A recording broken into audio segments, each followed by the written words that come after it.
Is mental health genetic, habit, or personality? And how can you improve or master it? Yeah, well, it's all of those things, you know. You might say, well, it's unfair that it's genetic. Well, look, we all have different temperaments, okay? There's 5 dimensions of temperament. Extroversion, that's sensitivity and threshold for positive emotion.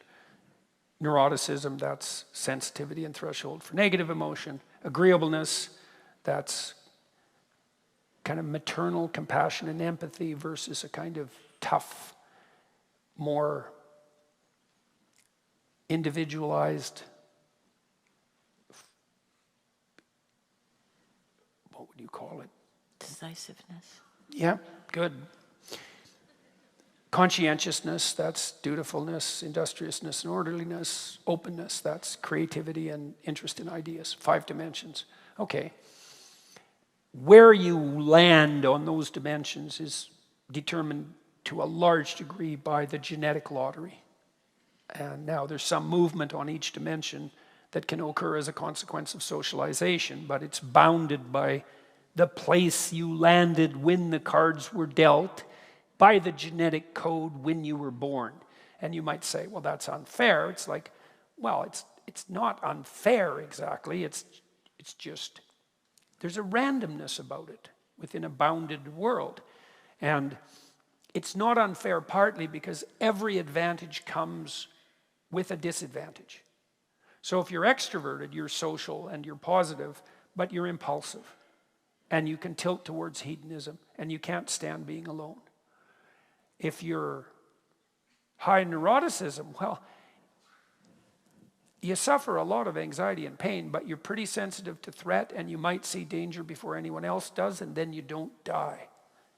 And so, and maybe your children don't either. And if you're agreeable, well, you're compassionate and caring, but you're going to not stand up for yourself very well, and your temptation is going to be bitterness and resentment. If you're conscientious, well, you're orderly and industrious, but you can get obsessive. And if you're creative, well, then you end up with purple hair and nose rings. And I did a study at Harvard in like 1994 when piercing and tattooing started to first emerge on the cultural landscape, because we were trying to find out if it was a marker for psychopathology, which wasn't obvious at that point. Well, because it was a subcultural practice before that. It was circus people and prisoners and so forth that were tattooed and who were pierced. And then it spilled into the mainstream, and we were curious, as I was in the psychopathology and personality sub-department in the Harvard Department of Psychology, and I worked with a colleague of mine, Jill Hooley, and we never published this study. Many studies end up not published, but it was very interesting. The best predictor of tattooing and piercing was just creativity. There's no sign of assorted psychopathology, except the psychopathology associated with creativity. And you might say, well, what's that? And it's like, well, most creative ideas are stupid and wrong. So, you know, why shouldn't you have ideas? Well, because most of your ideas aren't any good. And how do you know that? Well, try starting a business. The probability that you're going to fail is extremely high. Most people who end up with a successful business have failed multiple times because it's very hard to figure out what the market needs this moment.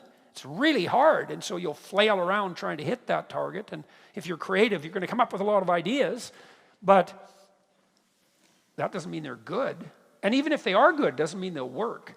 And so most people, because most people aren't creative, by the way, they're not even a little bit creative, and that's because creativity is a high-risk, high-return strategy. And if you win, you can win big, but the probability that you lose is pretty damn high. Hardly anybody makes any money from a book, and it's really hard to write a book. And like, how many books have you written? None. And how many successful books have you written? And, you know, like there's a 1 in 100 chance maybe that you've written a book. I doubt if it's that high. Like actually written and published a book. It's probably more like 1 in 1,000. And then 99.9% of books sell less than 200 copies. So you got a 1 in a million chance at best of writing a book that is going to be successful. You know, and you might ask, well, then why bother? And the answer is, well, most people don't.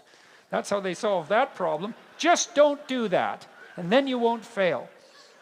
And most of you probably haven't written a symphony or even a song or a play, and you probably don't dance, but some of you do, but I doubt if you've ever generated a truly original dance except by accident, and then generally people will just laugh about that. So we studied creative achievement across a wide range of people.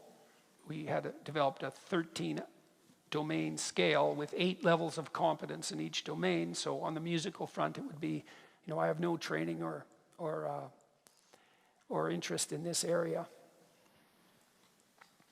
You know, I've written original compositions that have been played internationally by major musicians.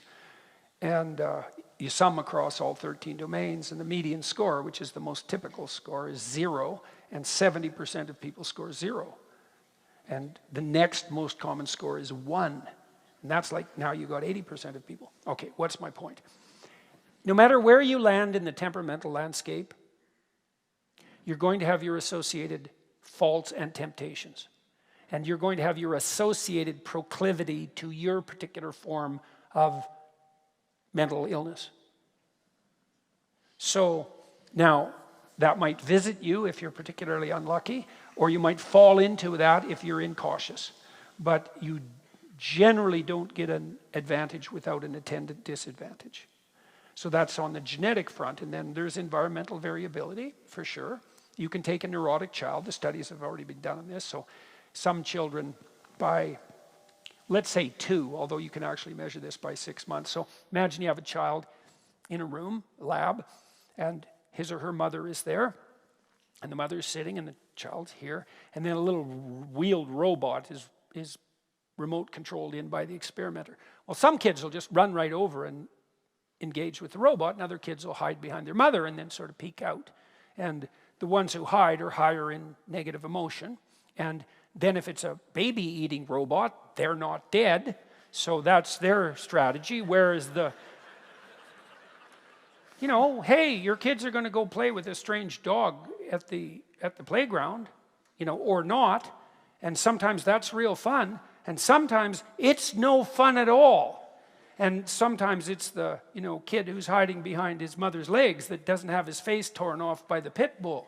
So there's variability for a reason, you know, and then the more neurosis prone, the more kids more prone to negative emotion, they're going to suffer from a higher proclivity for depression and anxiety later in their life, and that's the price they pay for their threat sensitivity.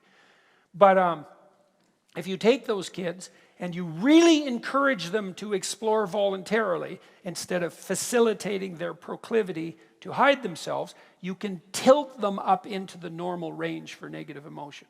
And those studies have already been done. And so you're never going to take a kid who's really high in trait neuroticism and make them as low in trait neuroticism as someone, you know, at the 99.9th percentile genetically. You just can't. And maybe you could do it if you did nothing else than train that child like 12 hours a day for 10 years. But you can shift people a fair bit. And if you're introverted, you can learn extroverted skills. And if you're agreeable, you can learn to stand up for yourself. And if you're unconscientious, you can learn to discipline yourself, although that's a tricky one. Because you usually don't have the discipline to discipline yourself if you're unconscientious. So, and then in terms of habit, well, you become what you practice. And so if you're high in neuroticism, it's going to take a lot of practice to get you all calmed down. But that's what you do in psychotherapy with people all the time, because a large number of people who are in therapy have higher than average levels of negative emotion, and you help them become stronger. And the way you do that is by strategizing with them and encouraging them to confront the things that they're afraid of and avoiding, and they become more able and more courageous as a consequence of doing so. And you can shift people quite a lot doing that, and that's what you do when you learn, and that's how you teach kids, and it's the universal mechanism of adaptation. And you try to speed that up in psychotherapy, and you can do that for yourself, you know, like This is a really useful, what would you call it, ritual, routine. So, look, you've got a goal, and you'll see that as you progress towards the goal, there'll be obstacles that emerge, and some of them you don't want to confront. You're going to shy away from them, you know. So maybe I have a client, and they're being tyrannized at work and they need to get another job. And to do that, they have to put their CV in order, and they're embarrassed about their CV, and they don't even want to open the file on their computer that contains their CV, which they haven't looked at for 10 years and which contains nothing but a record of their dismal failures in the past as far as they're concerned. And that's a box that's locked, that's Pandora's box with a dragon in it, and they don't want to go anywhere near it. And no wonder, you know. But if they're going to get another job, well, unless they get their resume together, they're stuck under the thumb of their local tyrant, and that's not a good deal. And so often what you do with someone like that is you say, just print your resume. Don't even look at the bloody thing. Just print it, turn it upside down, put it in an envelope, and bring it to the session the next week. And then the person will come back and say, you know, that task that we agreed on, because you have to agree on these things, I didn't do it. I couldn't even sit at the computer. And so then you say, well, do you think this week you could just sit at the computer and think about opening your resume? And they might say, yes. And then they come back the next week and said, you know, I didn't even sit at the computer and think about my resume. So then you say, okay, we'll do it right now. Okay, close your eyes. Okay, now, imagine your computer. Bring it to mind as vividly as you can. All right, now, imagine you're walking into your room, and now the goal is to sit at your computer. So now why don't you tell me what happens? So imagine your office. Okay, now you're walking in. Now tell me what happens. You're going to walk towards your computer. Just describe it. First I sit down. Okay, and how are you feeling? Relaxed. Oh, well, you're not much help in this particular example. No, you mean terrified out of your skull. Oh, you want me to be terrified? Yeah. Oh, okay. Okay. You didn't say that. She's not very high in neuroticism, by the way, as you can tell because she's married to me. So, okay. So I'm terrified. Okay. So what's happening? Good. So what's happening with your breathing? Shallow. Okay. So try to pay attention to your feet for a minute. Okay. They're twitching. They're twitching. Yes. Okay. So just try to let them kind of sit heavily on the floor. Okay. Now pay attention to your calves. And let them relax, and then you walk the person through their body, and you say, now pay attention to your breathing, just relax. Now you don't have to do this with people, but it's a good thing for them to learn. Okay, now, so how are you feeling? By the way, you're feeling slightly better. I'm feeling slightly better, yeah. Okay, good. Now, imagine that you just turn on your computer. Okay, so what happens when you just turn on your computer? I shallow breathe. Yeah, okay. So now you get the point, and then you walk the person through turning on their computer and then opening up the dread folder and then reading the title of the horrible dragon resume and then maybe opening it. And then you say, that's good enough for this week.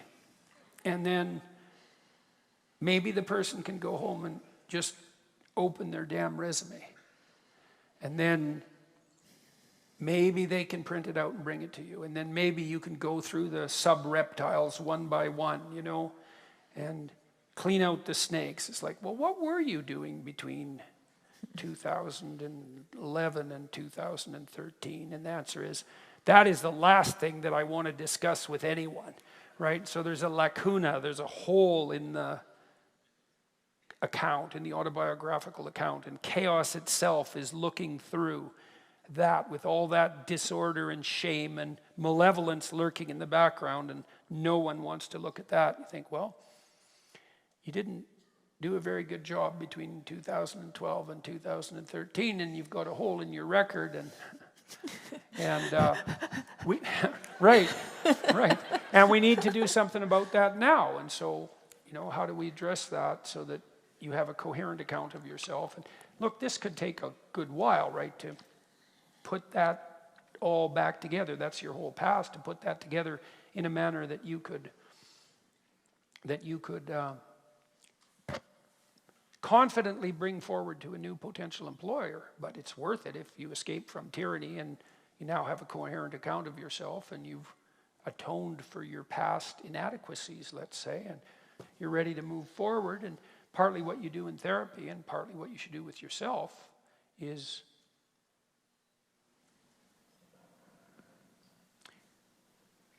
not hide all that in the fog, you know, so you know where you are, so you can figure out where you're going, and then practice doing that. And then as you practice doing that, then that's what you become, and that will lower your proclivity to negative emotion, definitely, as you put your life together. That's why it's useful to order your room. Chaotic room makes you anxious. Why? Too many pathways, man. You walk into someone's room and you think, what the hell is going on here? Maybe that's your teenager's bedroom. And you've pretty much summed it up in the question. It's like, yeah, it's a little slice of hell in that room, you know? And how do you feel when you're there? Like you'd rather be anywhere else. And no wonder, because everything in the room is broadcasting chaos and disorder at you.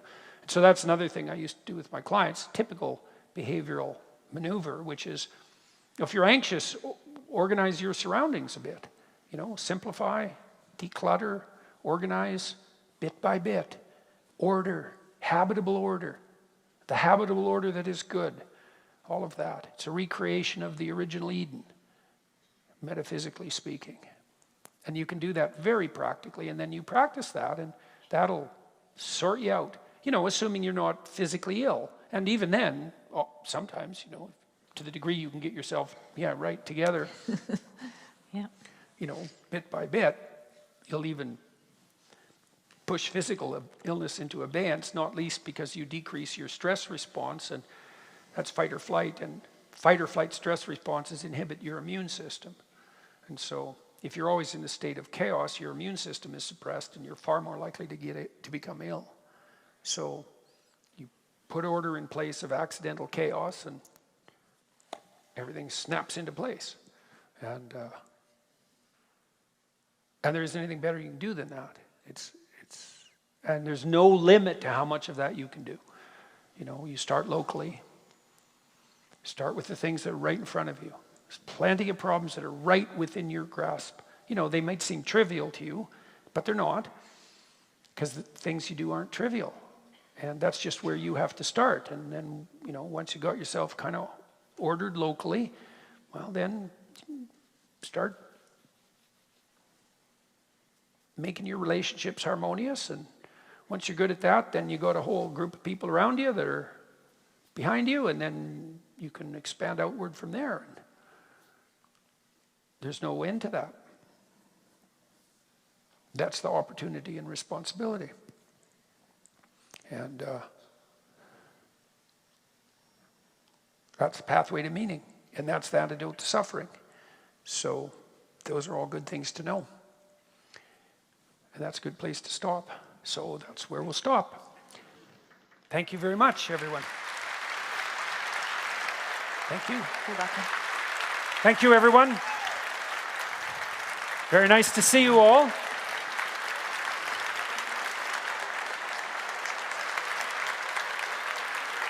Thank you. Good night, everyone. Pleasure to be here. Thank you. Thank you, Tim. You're welcome. Good night, everyone.